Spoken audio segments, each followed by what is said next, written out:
राम राम भाई सभी को। और सब कैसे हैं? आज फिर आपके लिए कुछ नए क्वेश्चन लेके आया हूँ। सारे क्वेश्चन अच्छे हैं, शायद आपके एग्जाम में आ जाएं। तो भाई पहला क्वेश्चन देख लेते हैं। भाई मृग तृष्णा बनने का क्या कारण है? तो भाई मृग तृष्णा बनने का क्या कारण है? पूर्ण आंतरिक परावर्तन। पूर्ण आंतरिक परावर्तन के कारण मृग तृष्णा बनता है। नेक्स्ट क्वेश्चन है भाई, चार समुदाय ए बी तथा ओ में कौन सा रक्त समूह सर्वदाता कहलाता है? तो भाई सर्वदाता कौन सा रक्त समूह कहलाता है? वो और रक्त समूह कहलाता है। और सर्वग्राही कौन सा है? भी ए बी है। नेक्स्ट क्वेश्चन है भाई, ब्लीचिंग पाउडर किसका मिश्रण होता है? तो ब्लीचिंग पाउडर किसका मिश्रण है भाई? इसमें तीन चीजें शामिल होती है। कौन कौन सी? कैल्शियम क्लोराइड, कैल्शियम हाइपोक्लोराइड तथा भुजे हुए चूने का मिश्रण होता है। कौन कौन सी होती है भाई ब्लीचिंग पाउडर में? कैल्शियम क्लोराइड, कैल्शियम हाइपोक्लोराइड तथा भुजा हुआ चूना। नेक्स्ट क्वेश्चन है भाई, कौन सी गैस का सर्वोच्च उष्मांक मान होता है? तो भाई उष्मांक मान सबसे अधिक किसका होता है? वो हाइड्रोजन का होता है।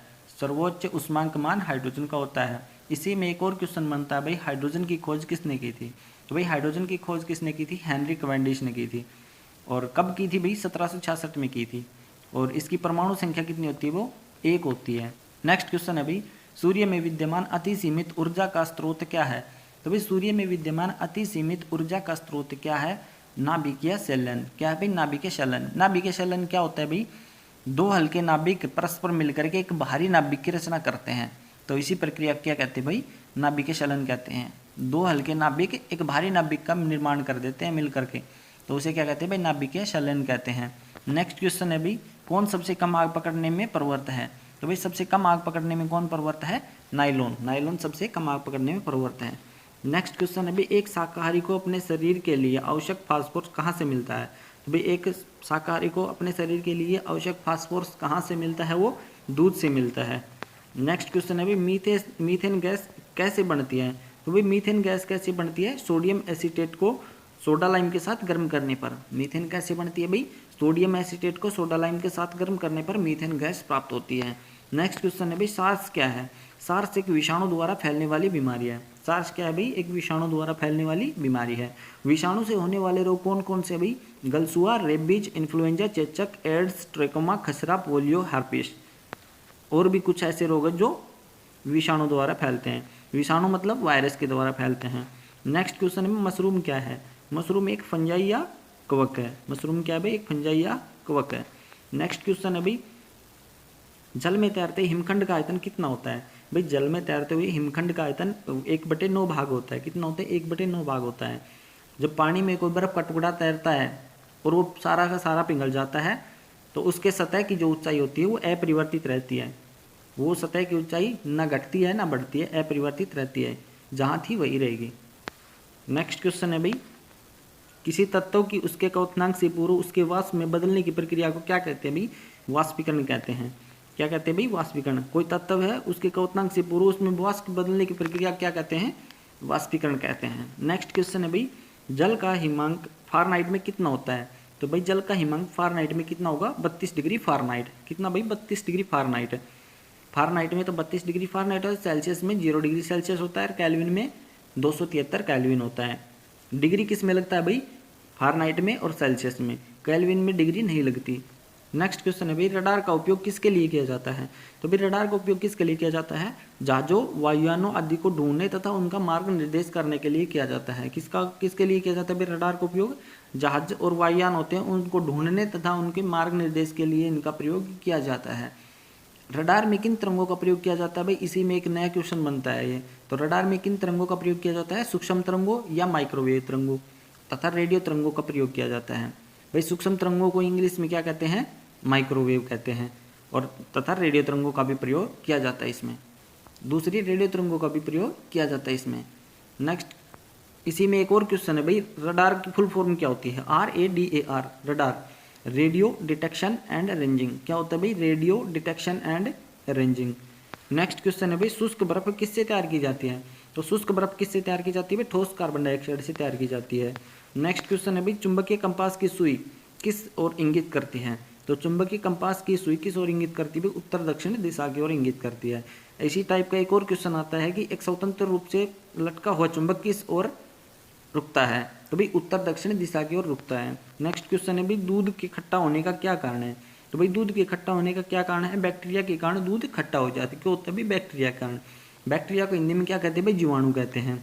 ये जीवाणु क्या करते हैं हमें, जो दूध में लैक्टोज शर्करा होती है उसको किण्वन करके लैक्टोज अम्ल बना देते हैं। क्या करते हैं भाई, दूध में जो शर्करा होती है लैक्टोज शर्करा, कौन सी शर्करा, लैक्टोज शर्करा होती है, उसका किण्वन करते हैं तथा क्या करते हैं भाई, इसको लैक्टिक अम्ल में बदल देते हैं। इसलिए दूध क्या हो जाता है भाई, खट्टा हो जाता है। नेक्स्ट क्वेश्चन है भाई, वायु में कौन सी गैस की मात्रा अधिक होती है। तो वायु में कौन सी गैस की मात्रा अधिक होती है भाई, सभी को पता होगा कि नाइट्रोजन सबसे अधिक मात्रा में पाई जाती है। कितनी पाई जाती है भाई, 78.08% नाइट्रोजन पाई जाती है। नेक्स्ट क्वेश्चन है भाई, ऑक्सीजन कितनी पाई जाती है, 20.95% पाई जाती है। कितनी पाई जाती है, 20.95% ऑक्सीजन पाई जाती है। और नाइट्रोजन पाई जाती है 78.08% पाई जाती है। कार्बन डाइऑक्साइड पाई जाती है भाई 0.03% पाई जाती है। और आर्गन कितनी 0.93% पाई जाती है।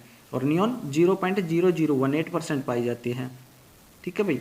नेक्स्ट क्वेश्चन है भाई, सबसे अधिक तन्य तत्व कौन सा है। तो भाई सबसे अधिक तन्य तत्व कौन सा होता है, सोना। सोना सबसे अधिक तन्य तत्व है। कौन सा भाई, सोना सबसे अधिक तन्य तत्व है। नेक्स्ट क्वेश्चन है भाई, कौन विद्युत धारा का सबसे अच्छा चालक है। तो भाई विद्युत धारा का सबसे अच्छा चालक कौन सा है, चांदी। दूसरे नंबर पर कौन सा आता है भाई, तांबा। पहले नंबर पर चांदी, दूसरे नंबर पर तांबा। नेक्स्ट क्वेश्चन है, घरेलू बिजली मीटर में विद्युत उपयोग की माप क्या होती है। तो भाई घरेलू बिजली मीटर में विद्युत उपयोग की माप, उसे मापने के लिए किसका प्रयोग किया जाता है भाई, वाट का, वाट में लिखते हैं। बिजली को किस में माप के लिखते हैं, वाट में लिखते हैं। नेक्स्ट क्वेश्चन है, पारे का न्यूनतम हिमांक कितना होता है। तो भाई पारे का न्यूनतम हिमांक कितना होता है, -39 डिग्री सेल्सियस। कितना होता है भाई, हिमांक मतलब पारा कितने पर जमता है। तो जमता कितने पर है, -39 डिग्री सेल्सियस पर पारा जम जाएगा। इसी में एक और क्वेश्चन है भाई, पारे का क्वथनांक बिंदु कितना है। तो भाई पारे का क्वथनांक होता है 375 डिग्री सेल्सियस। हिमांक कितना है भाई, -39 डिग्री सेल्सियस। और क्वथनांक कितना है, 375 डिग्री सेल्सियस। नेक्स्ट क्वेश्चन है भाई, मानव शरीर में रक्त को साफ करने का कार्य कौन करता है। तो भाई मानव शरीर में रक्त को कौन साफ करता है, किडनी साफ करती है भाई। कौन करता है भाई, किडनी। किडनी का दूसरा नाम क्या है भाई, किडनी को वर्क भी कहते हैं। क्या कहते हैं भाई, वर्क।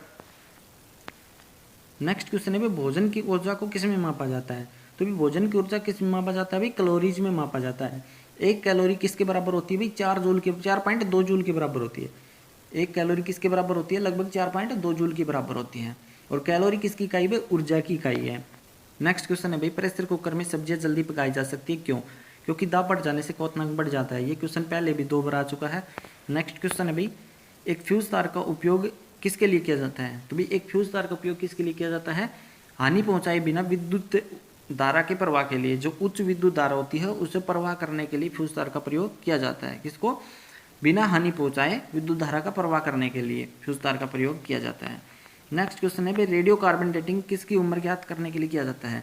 तो भाई रेडियो कार्बन डेटिंग का प्रयोग किसके लिए किया जाता है, जीवाश्मों की उम्र ज्ञात करने के लिए। किसका प्रयोग, जीवाश्मों की उम्र ज्ञात करने के लिए किया जाता है। एक ऐसा ही क्वेश्चन हो रहा था कि जीवाश्मों की उम्र ज्ञात करने के लिए किसका प्रयोग किया जाता है, C14 मतलब कार्बन 14 का प्रयोग किया जाता है। नेक्स्ट क्वेश्चन है भाई, शरीर के बाहर का कितना % जल होता है। तो भाई कितना प्रतिशत जल होता है, लगभग 65% शरीर के बाहर का जल होता है। नेक्स्ट क्वेश्चन है भाई, जब किसी वस्तु को धनावेशित किया जाता है तो वह क्या करती है, वही अपने इलेक्ट्रॉन खोना शुरू कर देती है। वो जब किसी वस्तु को धनावेशित किया जाता है तो वह अपने इलेक्ट्रॉन खोना शुरू कर देती है।